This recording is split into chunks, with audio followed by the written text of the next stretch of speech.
A day in my life as a work from home mom, day off edition. Good day everyone! Nandito pa rin kami sa house ng parents ko at bumungad sa amin ang 2 karton ng prutas na dalawa ng uncles ko from Mindanao. We had dragon fruit, lanzones at rambutan at ayan pinahiwa ko na sa papa ko dahil kakainin ko ito for my breakfast. Hindi ako fan ng dragon fruit but because of its nutrients, kumakain rin ako nito.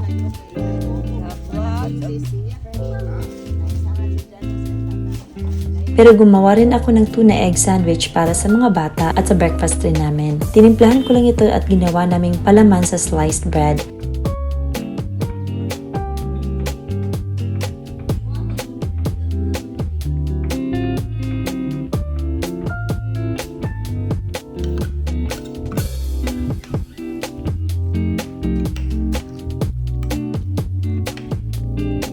At ayan si Cookie, parang siya ang naglakwatsa kagabi at parang siya pa ang puyat. Ganyan talaga ang posisyon niya kapag nasa sofa siya dito sa house ng parents ko at hinahayaan lang rin namin. Feeling prinsesa pa rin kahit hindi niya pamamahay.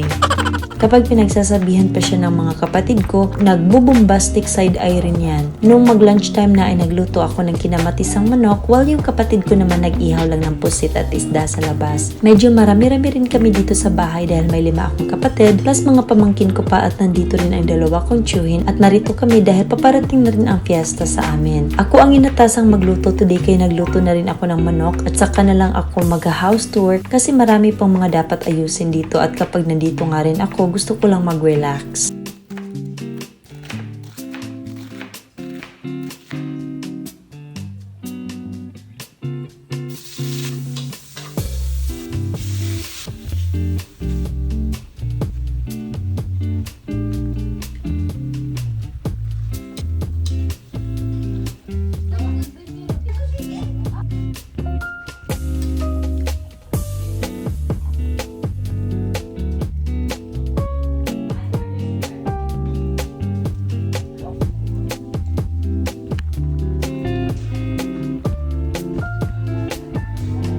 Ito ang mga graduation pic namin ni mama at mga kapatid ko at sila Jeff at ang mga pamangkin ko. Hala, nagsige na lang og laro ng mobile games pero minsan naglalaro rin sila ng habulan sa labas at pag uwi nila, naligo na sila ng pawis. Siyempre, di talaga mawawala ang seafood kapag nandito kami sa isla at ang maganda doon ay marami kami nagsasalo-salo at kumpleto ang aming pamilya. Nakalimutan ko pang mag-vlog kaya patapos na kaming kumain sa kakupan na isipan mag-video pero complete talaga kami niyan. Marami lang rin talaga kaming chika, especially yung si mama. Ay nako, ang daming chika sa life kaya yung 1 hour lunch nagiging 2. Nang hapon na ay kumain kami ng snacks na prutas at ang tamis ng dalang lansones ng mga tiyuhin ko at naubos rin namin ang isang eco bag ng lansones. Habang kumakain kami ay syempre nag-vlog rin ang mama ko. Oy, vloggerist man yan siya at kinakareer pa. Oo, may pa-introduce pa ng mga prutas na kinakain niya. Support lang rin kami sa trip niya sa buhay, oy.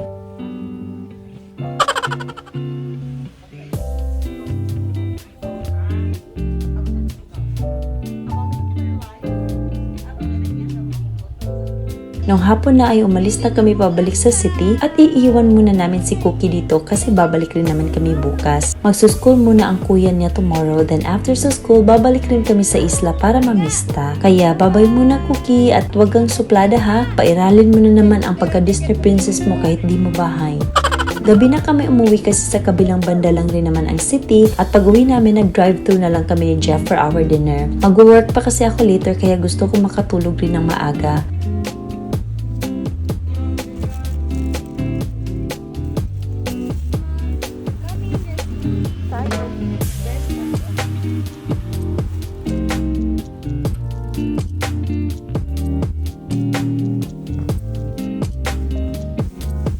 I decided to also cook spicy noodles today para i-pair namin sa fried chicken na nabili ko.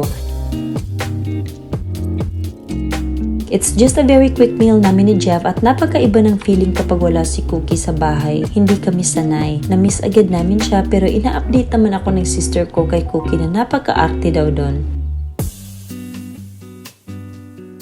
After our quick dinner, I just got ready and did my night skincare routine. Hindi na talaga mawawala yan.